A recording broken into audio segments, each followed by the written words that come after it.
Yo, j'espère que vous allez bien. Du coup, aujourd'hui, on se retrouve pour une nouvelle vidéo où je vais vous expliquer du coup comment Uber Eats ça marche, du coup, comment à partir du moment où vous avez votre compte, comment tout se déroule et comment tout fonctionne. Du coup, je vous explique tout ça de suite. Alors, du coup, normalement, je vous aurais fait quelques vidéos avant, précédant celle-ci ou celles qui vont suivre. Du coup, n'hésitez pas à vous abonner et à liker et à me dire aussi en commentaire si vous voulez, vous avez des questions, vous voulez une vidéo avec un sujet en particulier, n'hésitez pas à me le dire, je vous le ferai, il n'y a pas de souci. Du coup, normalement, lorsque vous aurez fait toutes les étapes précédentes, c'est-à-dire auto-entrepreneur et que vous avez ouvert votre compte, il vous faudra du coup votre sac Uber ou un sac similaire à Uber que vous pourrez acheter sur Amazon par exemple, noir, etc., sans aucune marque. Mais il faudra que Uber, du coup, le valide parce qu'il y a des critères à respecter, c'est-à-dire la taille au niveau des colis à prendre et des pizzas, etc. Et de l'isothermie aussi, c'est très important pour lorsque vous faites des commandes, que ce soit pour l'été ou pour l'hiver ou pour garder la chaleur ou le frais. Du coup, voilà. Et aussi définir votre moyen de vous déplacer. Du coup, si vous faites ça en scooter, du coup, il faudra le déclarer et au niveau des assurances, etc., il y a quelques papiers à faire. Du coup, je vous inviterai à regarder ça avec les bureaux de Uber lorsque vous ferez votre inscription chez eux. Après l'avoir fait en ligne, il faut après se déplacer dans leur bureau. Du coup, dans chaque grande ville, il y en a. Chaque ville où il y a Uber, il y a normalement un petit bureau où vous pourrez vous y rendre. Et du coup, dès que vous aurez déclaré votre moyen de livrer, c'est-à-dire quasiment tout le monde va faire en vélo, du coup, je pense, la plupart du temps, c'est ce que tout le monde fait, c'est-à-dire en étant étudiant, etc. Tout le monde commence en vélo, et après peut-être qu'il y en a un qui change ou prend une trottinette électrique ou peu importe. Et ensuite, dès que vous pourrez alors démarrer votre activité, je vais vous dire quelques conseils et tout, du coup, pour optimiser la façon de déjà comment ça marche et optimiser cette manière-là, du coup, de fonctionner pour faire le plus d'argent possible en étant dans la session prévue. Si vous avez prévu de faire 3 heures, je vais vous dire les quelques secrets que je sais, l'expérience aussi que j'ai eue, comment réussir à faire plus en un laps de temps réduit ou donné. Du coup, pour optimiser son temps et faire un maximum de chiffre d'affaires et d'argent, du coup, en un laps de temps donné, je vous conseille d'être en hypercentre, c'est-à-dire d'être là où les zones sont concentrées au niveau de la population et des restaurants surtout. Du coup, les meilleurs endroits sont bien sûr les zones où il y a des restaurants, c'est-à-dire les zones qui sont pas loin des facs.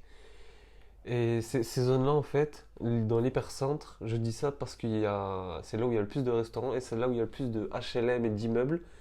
Du coup, vous verrez 70% des gens qui commandent sont des gens qui habitent en immeuble, déjà c'est sûr, et ils ont tous à peu près moins de 35 ans.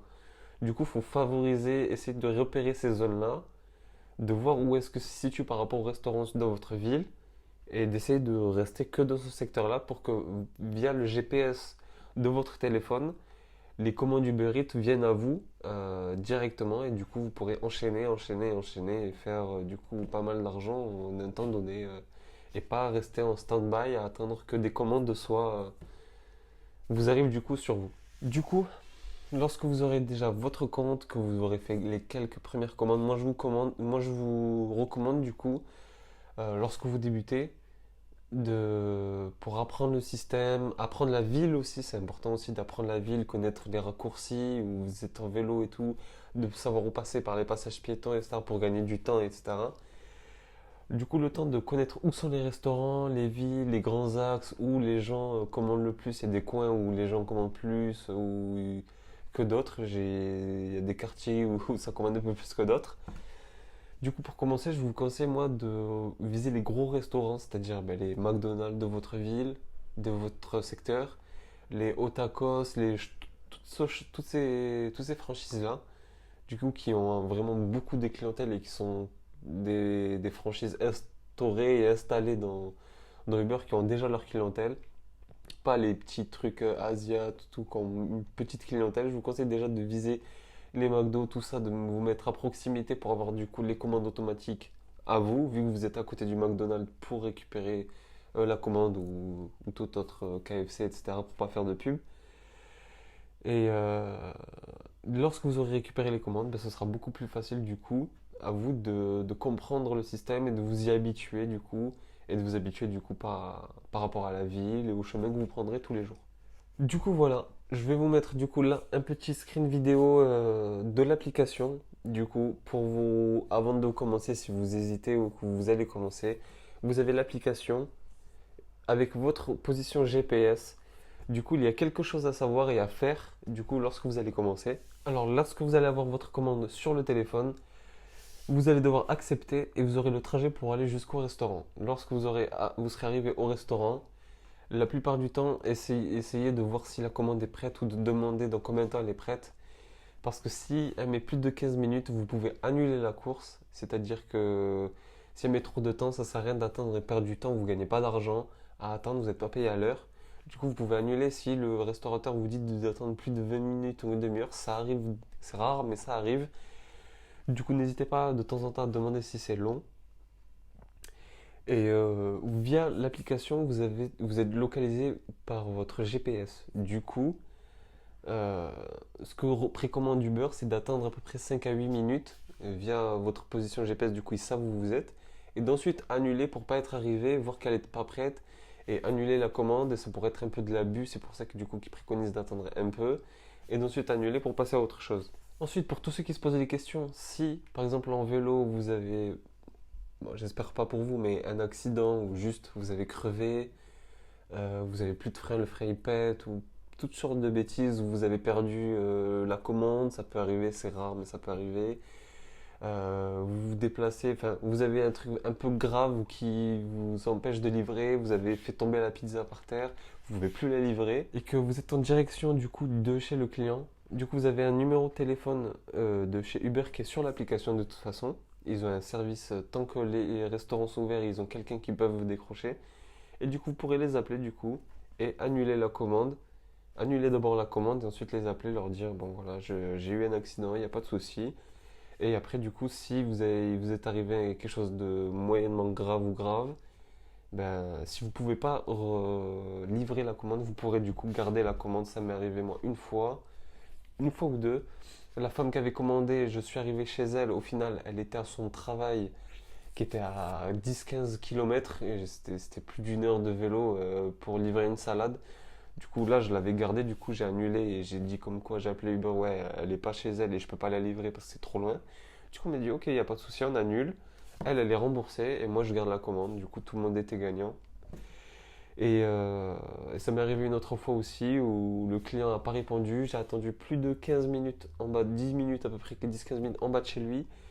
Il faut appeler, tout est enregistré sur l'application. Enfin, vous êtes du coup, tout est enregistré et c'est surveillé du coup, attendez un minimum de temps que vous êtes en bas de chez le client. Appelez plusieurs fois pour avoir des preuves que vous les avez bien appelés. Sonnez bien sûr, hein. Ne faites pas qu'appeler, sonnez chez les gens pour leur donner leur commande. Et si vous n'avez pas réussi à lui donner la commande, là vous pouvez l'annuler, appeler Uber, dire voilà, j'ai appelé tant de fois, je l'ai appelé 4 fois, 5 fois, 6 fois, en 10 minutes, il m'a pas répondu. Eux, ils checkent ça, ils voient, ah ouais, c'est vrai, vous avez appelé plusieurs fois. Il n'y a pas de souci, gardez la commande. Moi, ça m'est arrivé une fois, c'était un tacos en plus, donc bon. Du coup, je l'avais gardé, je l'ai pris chez moi et j'étais rentré vu que c'était la dernière et que il commençait à se faire tard. Du coup, voilà pour le fonctionnement des commandes. Si jamais vous arrive un truc ou si jamais vous n'arrivez pas à la livrer, faites ça, ne vous inquiétez pas, il n'y a pas de souci, il y a un support de toute façon. Et faites bien les choses, normalement vous n'aurez jamais de galère et pas de problème. Du coup, dernière chose, lorsque vous allez commencer à livrer, il se peut que vous commenciez à livrer, par exemple, vous êtes ici et vous venez de récupérer la commande et vous devez aller au point A. Et sauf qu'en cours de route, le client vous appelle ou change sa destination pour à peu près au point A bis, mais que soit est un peu plus loin ou peut-être des fois un peu plus près. Ça m'est arrivé que le gars change, était chez des amis plus près du coup. Du coup, il faudra juste accepter la chose. Appelez Uber, du coup, à chaque fois, il faut les appeler, vous inquiétez pas, ça prend que quelques minutes. Tac, tac, vous les appelez, vous leur dites, oui, le client a changé la commande. Du coup, si la commande, il faut faire ça, du coup, si vous êtes, imaginons, vous êtes à 1 km et que le client change d'adresse, il est à peine à 2,5 km. Du coup, vous allez gagner plus, vu que vous faites plus de distance. Mais si vous le livrez à 2,5 km et que vous ne changez pas l'adresse et vous notifiez pas à Uber Eats que l'adresse a été changée, vous serez payé que sur les 1 km parcouru initialement prévu. Du coup, c'est pour ça qu'il faut changer l'adresse. C'est tout bénef pour vous. Du coup, faites-le si jamais il y a un client qui vous demande de changer l'adresse. Ça arrive très rarement aussi, vous inquiétez pas. Mais quand ça arrive, il faut juste s'arrêter, checker ça, faites sur le téléphone. Vous vous appelez pour bien être sûr que ce soit validé, que l'adresse est validée.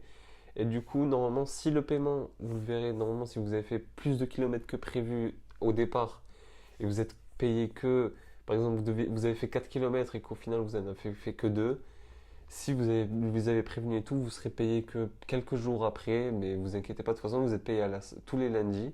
Vous pouvez retirer votre argent tous les lundis. Donc, si vous avez fait ça mercredi, vous toucherez l'argent que vendredi, mais enfin, du coup, la correction le vendredi, mais vous inquiétez pas, de toute façon, c'est à la semaine, donc il y aura pas de galère pour ça.